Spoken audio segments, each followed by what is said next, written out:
Welcome to Clan TV, sponsored by Wellwood Communications. Another big weekend in the offing. It's Braehead Clan versus Edinburgh Capitals. The first game here in Glasgow is a sellout. With us to talk about that and what's been happening at the club is the backup netminder, Joe Myers. Hi, Joe. How you going? Now, it's been a big couple of weeks coming up in the league, Joe. Can you give us a flavour of what it's been like in the Braehead camp this week? Just the same as usual, really. Was disappointing the last couple of games. Obviously, we didn't perform how we should have done. But the guys realised that, especially after the Nottingham game, and we've really put the effort in and the work in this week to try and figure out what went wrong, improve on that, and make sure it doesn't happen again. So it's the same thing as usual, but we're improving every day. As we said, a great disappointment in those last two results, as you can imagine. What was it like coming back from Sheffield and then to make something of a similar journey, coming back on the back of such disappointing results?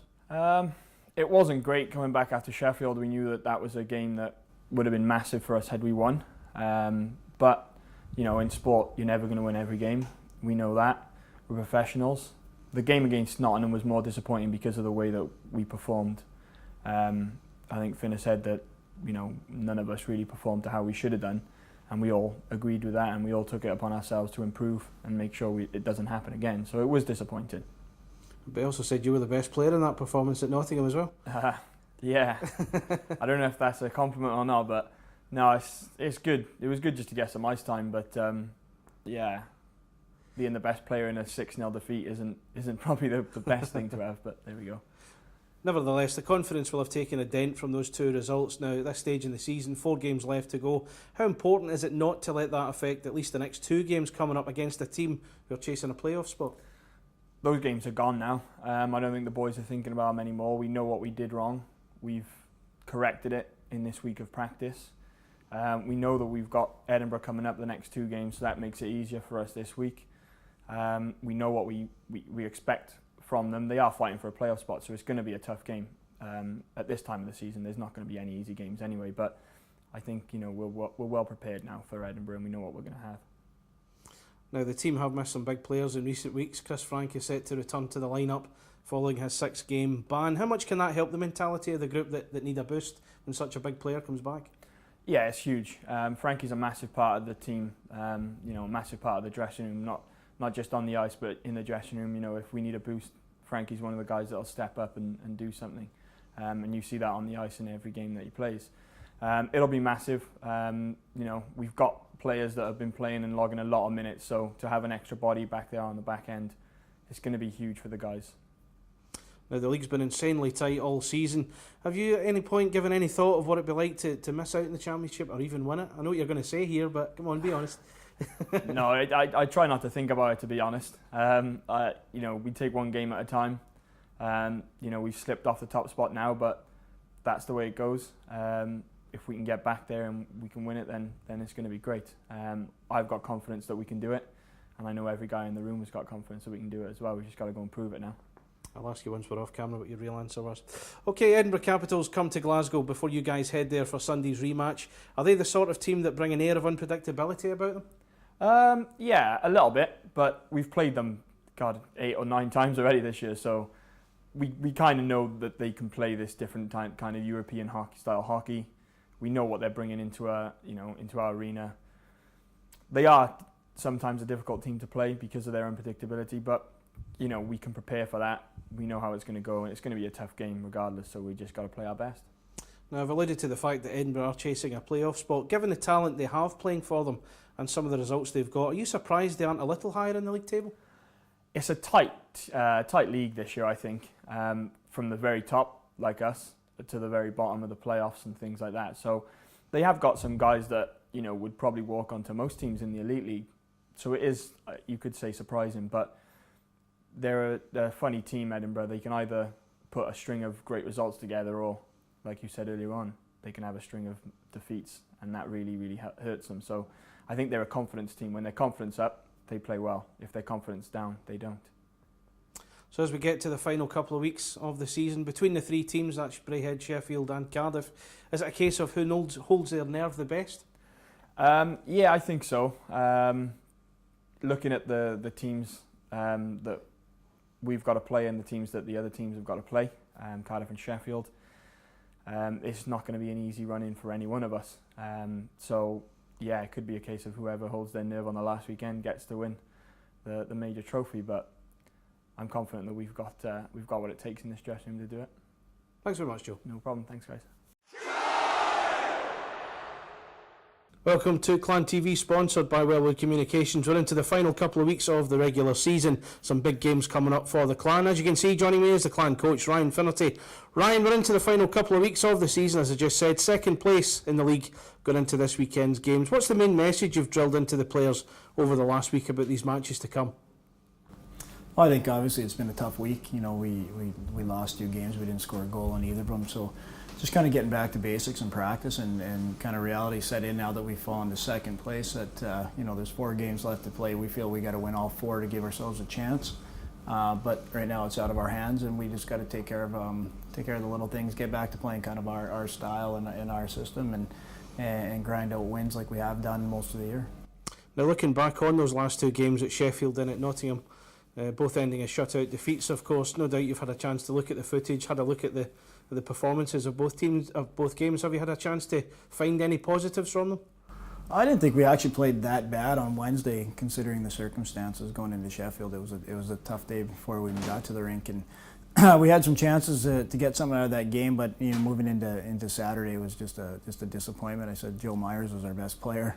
You know, when we put him in, and when your backup goalie is your best player, it's not going to be a good night here. You know, we just had no offense going. Defensively, it was one of our worst games, you know, possible, and our worst games we played all year. And we just were never in it from the time the first puck dropped.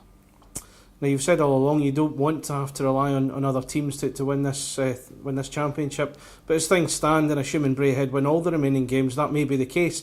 How frustrating is it that you may be left in a position where you have to rely on someone else to help you out? Well, it's just a reality now. It is what it is. You know, it's frustrating, but at the same time, we're in a good position. If anybody would have asked us to be in this position in August, we would have taken it. So, no, we're still confident. Like I said, we're a very confident group here. We know what other teams have to do, and the schedules other teams have are obviously, you know, it's not going to be easy for anybody to run the table. But I find that that there is some difficult games for both Sheffield and Cardiff. You know, obviously they play each other twice. You know, and we have the luxury this week of just focusing on one team. You know, short travel, so that benefits us in that case where we're not preparing for two different opponents. So, you know, but at the same time we got to worry about ourselves right now. And come Sunday, if we have a successful weekend, who knows where we'll be. You know, but there's still a lot of twists and turns to come, and a lot, as you can see, a lot can happen. I mean, Sheffield lose one night and then win 11-0 against the same team 4 days later or 3 days later. So you expect the unexpected, I guess, in this league, but you just got to make sure you're taking care of your own business.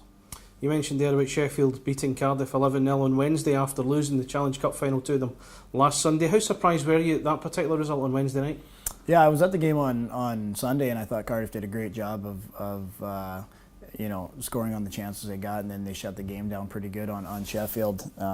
Sheffield had a bit of life there after they scored the first goal here, but Cardiff defended so well and never really gave them a second look. And then I watched the game on Wednesday, and it was yeah. I mean, the scoreline was probably a little inflated. I think Sheffield were 5-on-3 for the last 7 minutes, and Mike Will was in net, and you know, Sheffield looked good, and obviously Cardiff looked like a tired, partied out team, and you didn't. No, I don't think anybody expected that scoreline, but it's a one-off game, and this weekend will surely be a different story. Now the Clan return home on Saturday for the first of that double-header with Edinburgh Capitals. It's a sell-out crowd going to be here at Braehead Arena. Is there an element of pressure on the team now? There's been pressure on this team since January. You know, there's no added pressure. Right now, like I said, we've been playing with pressure.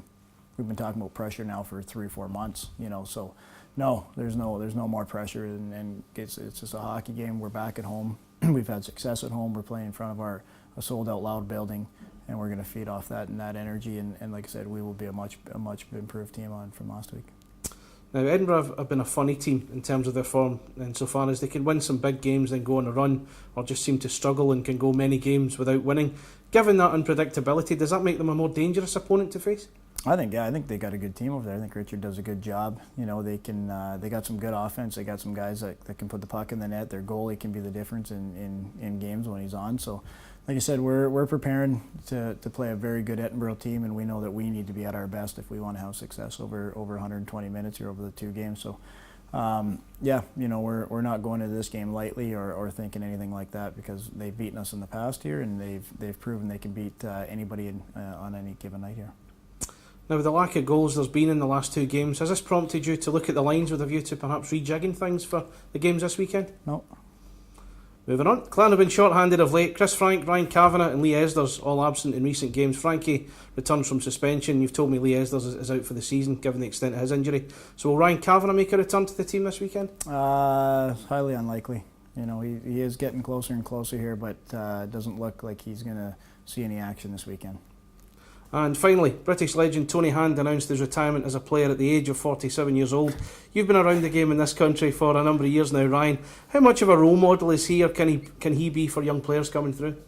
Well, I think he's the Wayne Gretzky of British hockey, so I think all young kids know about him, and I'm sure now he's so old that the young guys have just heard whispers about him. But yeah, I mean, I played against Tony when I was here, and he was a good player, and he was always fun to watch, and you know, in his old molded skates out there and playing in Manchester. But no, I mean, obviously anybody who can play to their 47, is that he's 47? Mm-hmm.